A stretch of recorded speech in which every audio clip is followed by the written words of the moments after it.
Alors, bonjour. Donc ce matin, nous avons eu la première visioconférence avec Zoom, donc le Zoom 1 de Cicadap.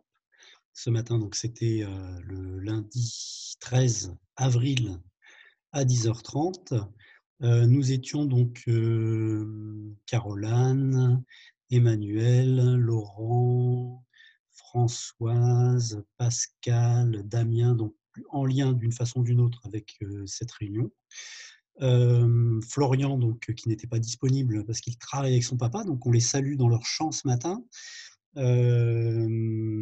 Donc voilà, donc nous étions donc, en interaction pour cette première fois et l'objectif de cette réunion, c'était de faire, un petit point sur,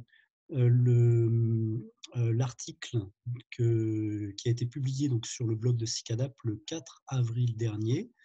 Donc je vous, rappelle, rapidement de quoi il s'agit, si je le retrouve. Voilà, il est là.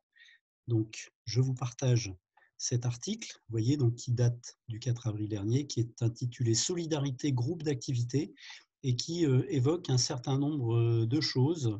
Il y a aussi à l'intérieur le lien vers, la vidéo d'Arthur Keller qui a été faite à chaud, donc qui a été mise en ligne le 22 mars 2020.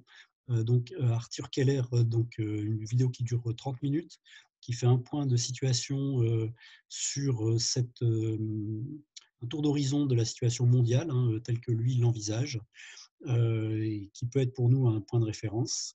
Et donc, suite à ça et à notre propre réflexion, nous avions émis un certain nombre d'hypothèses et nous en avons déduit des lignes d'action pour l'association Cicadap. Donc, je vous renvoie à cet article. Et donc, la rencontre de ce matin avait pour objectif de, donc de refaire le point sur ce qui était dit dans cet article.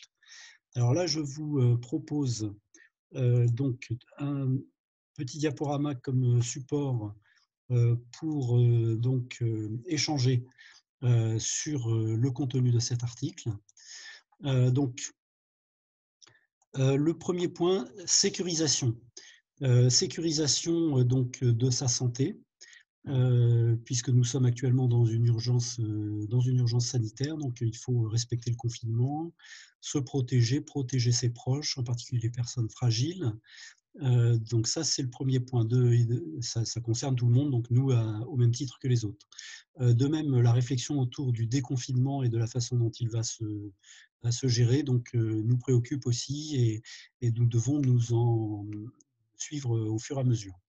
Deuxième point, sécuriser son alimentation, puisqu'on voit que les chaînes d'alimentation sont un peu malmenées durant cette période, qu'un certain nombre de choses peuvent être moins disponibles, que les points où on était habitué à faire son approvisionnement sont peut-être fermés actuellement, etc.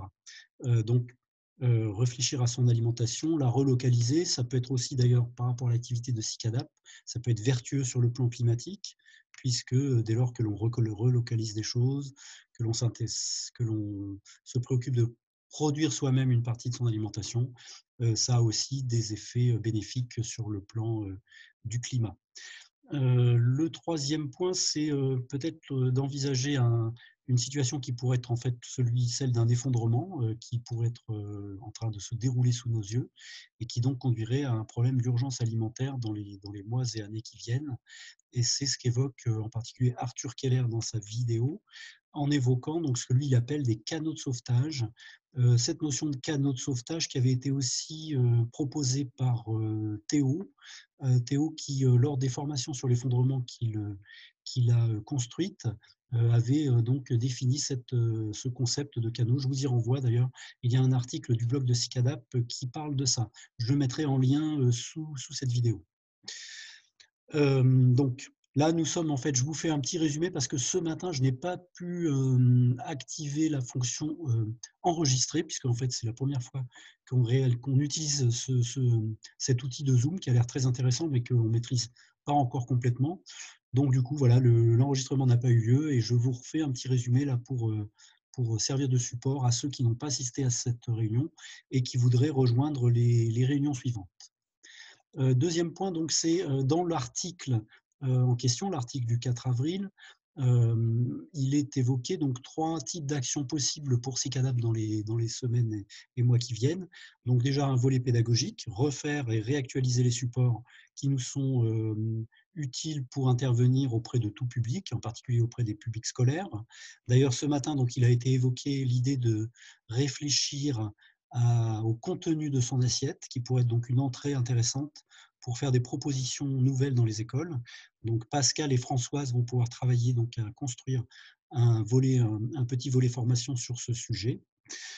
Deuxième volet d'action, le volet auto-formation, donc sur des modules qui peuvent durer plus ou moins longtemps, qui peuvent représenter un apport plus ou moins conséquent de connaissances et d'échanges.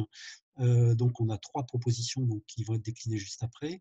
Et enfin, donc le volet action sur la production, la conservation et l'utilisation concrète d'outils. Voilà, donc comment ça peut s'organiser.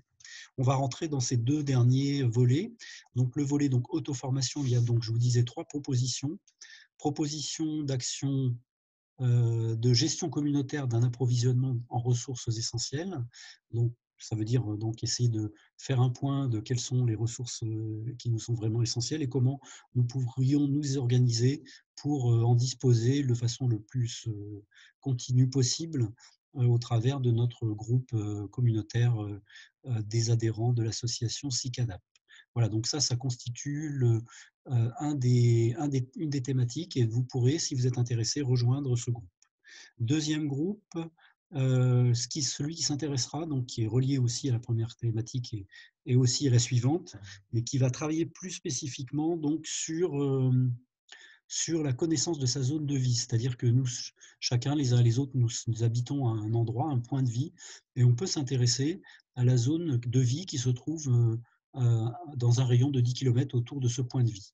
Donc c'est la zone dans laquelle on devra trouver ce dont on a besoin et se mettre en relation avec des personnes. Donc il est important de connaître de façon la plus intime possible cette zone-là.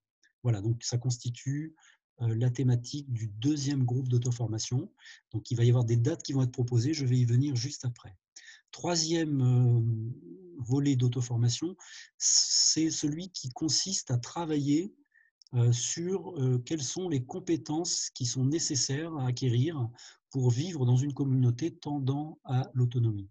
On peut faire référence, par exemple, à la journée que nous avons organisée sur la thématique low-tech, où il s'agissait de construire un séchoir solaire. Donc, pendant une journée complète, à une quinzaine de personnes, nous nous sommes organisés à construire ce séchoir solaire. Et donc, il a fallu qu'on s'organise d'une certaine façon, que l'on fasse attention les uns aux autres, etc. Donc, tout ça, ça nécessite des compétences.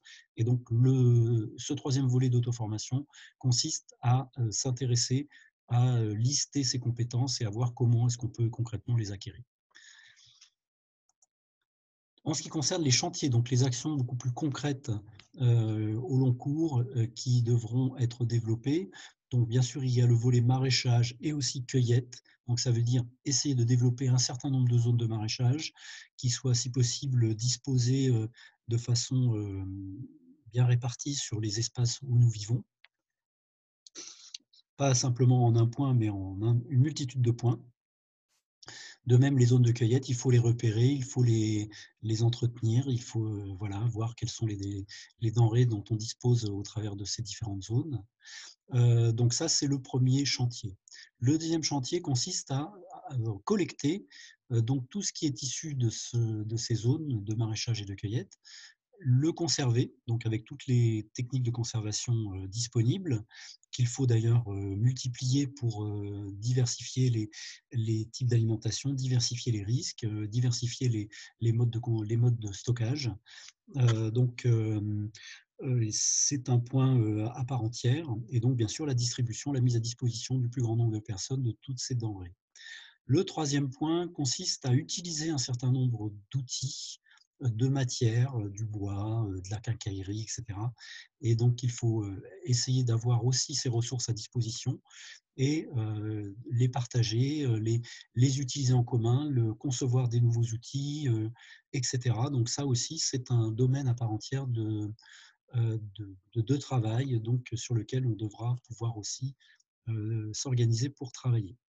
Il n'y a pas que le travail, il y a aussi les moments festifs à prévoir. Donc, dès qu'on le pourra, donc déjà au travers de ces rencontres par le biais de, de la vidéoconférence, mais aussi par des rencontres beaucoup plus réelles. Dès que ça sera possible, il faut que l'on prévoie un calendrier de rencontres. Voilà, donc à propos de calendrier, donc déjà, 3 nouvelles dates sont proposées. Donc dans 2 jours, mercredi 15 avril à 10h30, on aura donc une formation, un début de l'auto-formation à la gestion des ressources essentielles. Donc pour ceux qui sont intéressés, ils pourront rejoindre ce rendez-vous qui sera ouvert à tous les adhérents. Deuxième groupe d'auto-formation qui sera donc organisé le lundi prochain, lundi 20 avril, toujours à 10h30. Donc ça, c'est sur la thématique des zones de vie. Et la troisième thématique, sur la thématique des compétences à développer pour vivre en groupe autonome, ça sera donc le mercredi 22 avril, toujours à 10h30. Il faudra qu'on prévoie aussi 2 autres types de rendez-vous. Donc ça, c'est le produit des échanges de ce matin. Un rendez-vous pour évoquer la situation donc, de la famille de Anne et Damien Leroy, qui vont être avec une nouvelle organisation d'ici quelques semaines, et donc évoquer avec eux la façon dont on pourra échanger et construire des choses en commun. Le deuxième autre rendez-vous qu'il faudra programmer, c'est aussi des temps de rencontre par visioconférence entre personnes de l'association qui sont donc maintenant confinées et qui vivent ce temps de confinement plus ou moins bien. Donc, il serait intéressant de pouvoir échanger sur aussi la façon dont on vit le confinement. Voilà, donc ça, c'est pour 2 autres rendez-vous qui ne sont pas encore calés, mais qu'on va prochainement caler. Voilà, voilà, donc il me reste à vous remercier d'avoir participé pour les participants de ce matin. Donc, c'était ouvert ce matin aux membres du conseil d'administration. Donc, les prochains rendez-vous seront ouverts à tous les adhérents. On va petit à petit se familiariser avec cette technique de visioconférence, l'utilisation de logiciel Zoom. Pour ceux qui ont eu des difficultés à se connecter ce matin, je vous indique aussi qu'il est possible de se connecter via un smartphone ou via une tablette, pour ceux qui avaient éventuellement un ordinateur qui avait du mal à voir le son ou l'image. Voilà, donc il faut aussi penser à ces solutions-là. Et puis sinon, ben, je vous dis à la prochaine fois. À bientôt, donc à mercredi pour ceux qui le souhaitent.